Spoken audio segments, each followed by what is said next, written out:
Cockroach Janata party ಎಂಬ ಒಂದು ಪಕ್ಷ ಕೂಡ ಸ್ಥಾಪನೆ ಆಗಿದೆ. ಜೊತೆಗೆ ಈಗಾಗಲೇ ಅದು ಸೋಷಿಯಲ್ ಮೀಡಿಯಾದಲ್ಲಿ ಈಗಲಿಂದ ಸಾಕಷ್ಟು ದಿನಗಳಿಂದ ದೊಡ್ಡ ಮಟ್ಟದಲ್ಲಿ ವೈರಲ್ ಕೂಡ ಆಗಿದೆ. ಈಗ ನಮ್ಮ ಬೆಂಗಳೂರಿಗೂ ಕೂಡ ಇದು ಕಾಕ್ರೋಚ್ ಜನತಾ ಪಾರ್ಟಿ ಕಾಲಿಟ್ಟಿದೆ ಅಂತಾನೆ ಹೇಳ್ಬೋದು. ಇವತ್ತು ಫ್ರೀಡಂ ಪಾರ್ಕ್ ನಲ್ಲಿ ಕೂಡ ಒಂದು ಬೃಹತ್ ಪ್ರತಿಭಟನೆಯನ್ನು ಕೂಡ ಹಮ್ಮಿಕೊಂಡಿದ್ದಾರೆ. ಈಗ ಅದೇ ಸ್ಥಳದಲ್ಲಿ ನಾನು ಕೂಡ ಇದ್ದೀನಿ. ನೀವು ನೋಡ್ತಾ ಹೋಗ್ಬೋದು ಎಷ್ಟರ ಮಟ್ಟಿಗೆ ಯಾವ ರೀತಿಯಾಗಿ ಪ್ರತಿಭಟನೆಯನ್ನ ಕೂಡ ಮಾಡ್ತಾ ಇದೆ ಕಾಕ್ರೋಚ್ ಜನತಾ ಪಾರ್ಟಿ ಅಂತ. ಇವರ ಮುಖ್ಯ ಉದ್ದೇಶ ಏನಂದ್ರೆ, ಈಗಾಗಲೇ ಏನು ನೀಟ್ ಪ್ರಶ್ನೆ ಪತ್ರಿಕೆಗಳು ಏನಿತ್ತು ಅದೆಲ್ಲವೂ ಕೂಡ ಲೀಕ್ ಆಗಿತ್ತು. ಇದಕ್ಕೆಲ್ಲದಕ್ಕೂ ಕಾರಣ ಪ್ರಮುಖವಾಗಿ ಕೇಂದ್ರ ಸಚಿವರಾದಂಥ ಧರ್ಮೇಂದ್ರ ಪ್ರಧಾನ್ ಅವರು ರಾಜೀನಾಮೆ ಕೊಡಬೇಕು ಅಂತ ಹೇಳಿ ಆಗ್ರಹಿಸಿ ಈಗಾಗಲೇ ಪ್ರತಿಭಟನೆಯನ್ನು ಕೂಡ ಆರಂಭ ಮಾಡಿದ್ದಾರೆ. ಈಗಾಗಲೇ ಬೆಂಗಳೂರಲ್ಲಿ ಫ್ರೀಡಂ ಪಾರ್ಕ್ನಲ್ಲಿ ನಡೆಯತಕ್ಕಂಥ ಈ ಪ್ರತಿಭಟನೆ, ಇಲ್ಲಿ ಸಾಕಷ್ಟು ಜನರು ಕೂಡ ಇಲ್ಲಿ ಭಾಗಿಯಾಗಿರ್ತಕ್ಕಂಥದ್ದು. ಇಲ್ಲೇ ಇರ್ತಕ್ಕಂಥವ್ರು ಕೂಡ ನಾನು ಮಾತನಾಡಿಸ್ತಾ ಹೋಗ್ತೀನಿ, ಯಾವ ವಿಚಾರಕ್ಕೆ ಪ್ರತಿಭಟನೆ ನಡೆಸ್ತಿದ್ದಾರೆ, ಏನು ಅವರ ಮುಖ್ಯ ಉದ್ದೇಶ ಅಂತ ಕೂಡ ಮಾತನಾಡಿಸ್ತಾ ಹೋಗ್ತೀನಿ. ಸರ್ ನಮಸ್ತೆ ಸರ್, ನಿಮ್ಮ ಹೆಸರು ಸರ್? ನನ್ನ ಹೆಸರು ಡಾಕ್ಟರ್ ಸುನೀಲ್ ಕುಮಾರ್ ಹೆಬ್ಬಿ ಅಂತ. ಸರ್ ನೀವು ಎಲ್ಲಿನವರು ಸರ್? ನಾನು ಬೇಸಿಕಲಿ ಇಲ್ಲೇ ಬೆಂಗಳೂರವನೇ, ಸದಾಶಿವನಗರ ಮನೆ ಇರೋಂಥದ್ದು. ಸರ್ ಇವತ್ತು ನೀವು ಕೂಡ ಕಾಕ್ರೋಚ್ ಜನತಾ ಪಾರ್ಟಿಯ ಪ್ರತಿಭಟನೆಯಲ್ಲಿ ಭಾಗಿಯಾಗಿದ್ದೀರಾ. ಯಾವ ಮುಖ್ಯ ಉದ್ದೇಶದಿಂದ ನೀವು ಭಾಗಿಯಾಗಿದ್ದೀರಾ ಸರ್ ಇಲ್ಲಿ? ಈಗ ಧರ್ಮೇಂದ್ರ ಪ್ರಧಾನ್ ಅವರು ರೆಸಿಗ್ನೇಷನ್ ಮಾಡಬೇಕು ಅನ್ನೋಂಥದ್ದು ಮುಖ್ಯ ಉದ್ದೇಶ. ಬಿಕಾಸ್ ಕೋಟ್ಯಾಂತರ ಜನರ ಯುವಕರ ಭವಿಷ್ಯನ ಹಾಳು ಮಾಡಿರುವಂಥ ಧರ್ಮೇಂದ್ರ ಪ್ರಧಾನ್ ರೆಸಿಗ್ನೇಷನ್ ಮಾಡಬೇಕಾಗಿತ್ತು. ಈ BJP ಅವರು ನಾಚಿಕೆಟ್ಟವರು ಸುಮಾರು ವರ್ಷಗಳಿಂದ ಇದನ್ನೇ ಮಾಡ್ಕೊಂಡು ಬಂದಿದ್ದಾರೆ. Leak each and every paper leak ಆಗ್ತಾ ಇದೆ.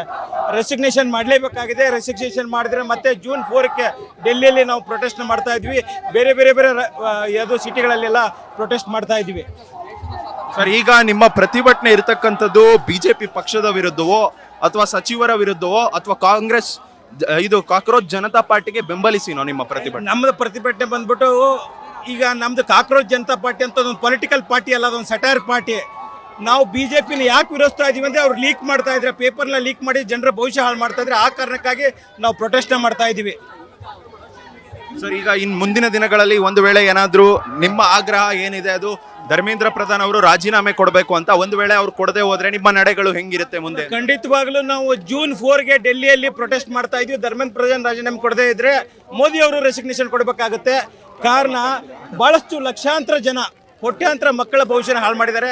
BJP ಅವರು ಮಾಡ್ತಾರಂಥದ್ದು ಒಂದಲ್ಲ ಎರಡಲ್ಲ, ಸಾಕಷ್ಟು ಅನಾಚಾರ ಅತ್ಯಾಚಾರ ಈ ಥರದ್ದನ್ನು ಮಾಡಿದ್ದಕ್ಕೆ ಈ ಥರ ಆಗ್ತಾರಂಥದ್ದು.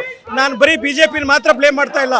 ಕಾಂಗ್ರೆಸ್ ಮಾಡಿದ್ದು ಅದೇ, BJP ಮಾಡಿದ್ದು ಅದೇ, ಇಲ್ಲಿ ರಾಜ್ಯದಲ್ಲಿ JDS ಮಾಡಿದ್ದು ಅದೇ. ಅದಕ್ಕಾಗಿ ನಾವು ಆ ಕಾರಣದಿಂದ ಯುವಕರ ಶಕ್ತಿ ಬಲಿಷ್ಠ ಆಗಬೇಕು, ಯುವಕರು ಧ್ವನಿ ಎತ್ತಬೇಕು, ಸಿಟಿಸನ್ಸ್ ರೈಸ್ ಮಾಡಬೇಕು ಅನ್ನೋದಕ್ಕೆ ಈಗ ಮಳೆ ಆಗ್ತಾ ಇದ್ರು ನಾವು ಅದ್ರ ಬಗ್ಗೆ ಧ್ವನಿ ಎತ್ತಾ ಇದ್ದೀವಿ.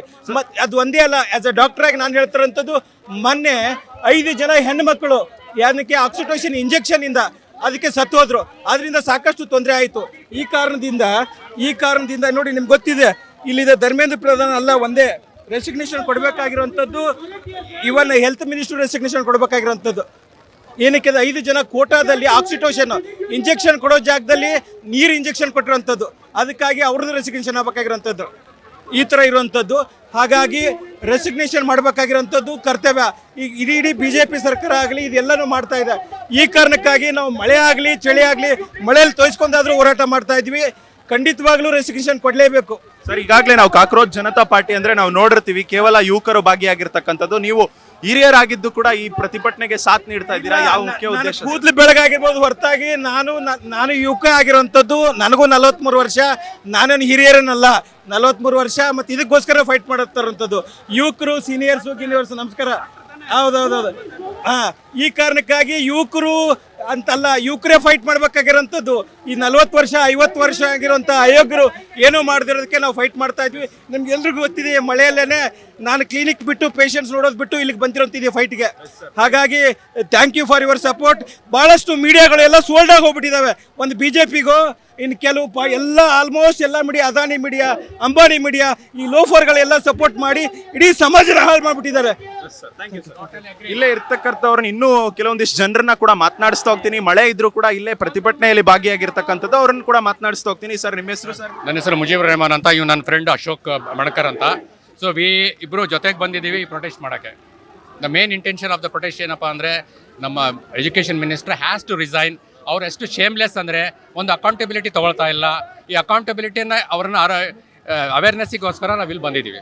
ಸರ್ ಈಗಾಗಲೇ ನಾವು ನೋಡಿರ್ತೀವಿ ಕಾಕ್ರೋಚ್ ಜನತಾ ಪಾರ್ಟಿ ಅಂದ್ರೆ ಕೇವಲ ಯುವಕರಿಗೋಸ್ಕರ ಇರ್ತಕ್ಕಂಥದ್ದು. ಯುವಕರು ಭಾಗಿಯಾಗ್ತಾ ಇದ್ದಾರೆ, ಸೋಷಿಯಲ್ ಮೀಡಿಯಾದಲ್ಲಾಗಿರ್ಬೋದು ಎಲ್ಲ ಕಡೆ ನೋಡಿದ್ವಿ. ಈಗ ನೀವು ಹಿರಿಯರಾಗಿದ್ದು ಕೂಡ ಬಂದಿದ್ದೀರಾ, ಹೆಂಗ್ ಅನಿಸ್ತಿದೆ ಸರ್? ಇದು ಜಸ್ಟ್ ಯುವಕರು ಒಂದೇ ಹೋರಾಡ ಅಂತ ಅದೊಂದು ಪ್ರೊಟೆಸ್ಟ್ ಅಲ್ಲ. ಅವರಿಗೆ ಸಪೋರ್ಟ್ ಎಲ್ಲಾರ್ದು ಬೇಕು. ಅವರೊಬ್ಬರೇ ಅಲ್ಲ ಇಲ್ಲಿ ಸಿಟಿಸನ್ಸ್ ಆಫ್ ಇಂಡಿಯಾ, ಈವನ್ ನಾವು ಸಿಟಿಸನ್ಸ್ ಆಫ್ ಇಂಡಿಯಾ ಯಾವುದು ತಪ್ಪಾಗ್ತಾ ಇದೆ ಯಾವುದು ಸರಿ ಆಗ್ತಾ ಇದೆ ಅನ್ನೋ ಒಂದು ತಿಳುವಳಿಕೆ ಬಂದು ಅದನ್ನ ನಾವು ಸಪೋರ್ಟ್ ಮಾಡಕ್ ಬಂದಿದ್ದೀವಿ. ಸರ್, ಈಗ ಕಾಕ್ರೋಚ್ ಜನತಾ ಪಾರ್ಟಿಗೆ ನೀವು ಸಪೋರ್ಟ್ ಕೊಡ್ತಿದ್ದೀರಾ ಅಂದ್ರೆ ಐ ಎಮ್ ಎ ಕಾಕ್ರೋಚ್ ಅನ್ನೋದು ಕೂಡ ವೈರಲ್ ಆಗಿತ್ತು. ನೀವು ಕಾಕ್ರೋಚಾ? ಯಾಕೆ ಅದು ಕಾಕ್ರೋಚ್ ಇಸ್ ಜಸ್ಟ್ ಒಂದು ಒಂದು ಒಂದು ಒಂದು ಐಡೆಂಟಿಟಿ ಅಷ್ಟೇ. ಅದು it is nothing to do ಇದೇನಪ್ಪ ಇದು ಪೊಲಿಟಿಕಲ್ ಪಾರ್ಟಿ ಅಲ್ಲ, ಇದು ಒಂದು ಮೂವ್ಮೆಂಟ್. ಒಂದು ಸಟೈರ್ ಇದರಿಂದ ಶುರು ಆಯಿತು, ಅದು ಇಷ್ಟು ರಿಯಾಲಿಟಿಯಾಗಿ ತಿರುಗ್ತಾ ಇದೆ. ಇದು ಜಸ್ಟ್ ಒಂದು ಟಿಪ್ ಆಫ್ ಐಸ್ಬರ್ಗು. ಅದು ಹೊರಗೆ ಬಂದರೆ it will be bigger movement. So ಅದಕ್ಕಿಂತ ಮುಂಚೆ ನಾವೇನು ಅನ್ಕೊಂತೀವಿ, ಅವರು ರಿಸೈನ್ ಮಾಡಬೇಕು, ಅವರು ಆ ಪದದಿಂದ ಇಳಿಬೇಕು. ಅವರು that is not they are fit for that ಅಷ್ಟೇ. ಸರ್, ಇನ್ನು ನಾನು ಕಾಕ್ರೋಚ್ ಐಡೆಂಟಿಟಿ ಕೊಟ್ಟಿದ್ದಾರಲ್ಲ, ಆ್ಯಕ್ಚುಲ್ ಆಗಿ ಇದು ಐಡೆಂಟಿಟಿ ಕೊಟ್ಟಿರೋದು ಗೌರ್ಮೆಂಟು, ಅದರದ್ದು ಉದ್ದಟತನ ಇದು. ಯಾಕೆ ಅಂತಂದರೆ ನಮ್ಮ ಮೇನ್ ಯಾರು ಎಲ್ಲ ಸದೃಢವಾಗಿರೋಂಥವ್ರು, ಶಕ್ತಿಯುತವಾಗಿರೋಂಥವ್ರು, ಫೈನಾನ್ಷಿಯಲಿ ಎಲ್ಲದರಲ್ಲೂ ಸದೃಢವಾಗಿರೋಂಥ, ಪೊಲಿಟಿಕಲಿ ಸದೃಢವಾಗಿರೋಂಥವ್ರು ಅವ್ರು ಮಾತ್ರ ಈ ದೇಶದ ಪ್ರಜೆಗಳ. ಏನು ಸಾಮಾನ್ಯರು ಇಂಥ ವಿಷಯಗಳ ಬಗ್ಗೆ ಮಾತಾಡಬೇಕಾದ್ರೆ, ತಮ್ಮ ಮಕ್ಕಳ ಭವಿಷ್ಯ ಹಾಳಾಗ್ತಾ ಇರಬೇಕಾದ್ರೆ ಅವ್ರ ಬಗ್ಗೆ ಮಾತಾಡಿದ್ರೆ ಅದು ಕಾಕ್ರೋಚ್ಗಳು. ಅವರು ಇದು ಏನಂತ ಮಾತಾಡ್ತಾ ಇದ್ದಾರೆ ಇವರು. ಇದು ಆ್ಯಕ್ಚುಲ್ ಆಗಿ ನಾವು ಇಷ್ಟು ಜನಗಳು ಸತ್ತು ಪ್ರಜೆಗಳಾಗ್ತಾ ಇದ್ದೀವಿ. ಸತ್ತು ಪ್ರಜೆಗಳಾಗಬಾರ್ದು, ನಾವು ಯಾವಾಗಲೂ ಬೆಂಕಿ ಥರ ಆಗಬೇಕು. ಇಂಥ ಹಕ್ಕುಗಳನ್ನು ಸಂವಿಧಾನದ ಮೂಲಕ ನಾವು ಒತ್ತಿ ಕೇಳಬೇಕು. ಅದನ್ನು ಕೇಳಿ ನಮ್ಮ ಹಕ್ಕುಗಳನ್ನ ನಾವು ಪಡಿಬೇಕಾಗಿದೆ. ಈ ಕಾಕ್ರೋಚ್ ಅಂತಂದು ನಮ್ಮನ್ನು ಗೇಲಿ ಮಾಡ್ತಾ ಇದ್ದಾರೆ. ನಾನು ಅದನ್ನು ಹೆಮ್ಮೆಯಿಂದ ಹೇಳ್ಕೊತೀನಿ, ನಾನು ಕಾಕ್ರೋಚನೇ. Thank you sir.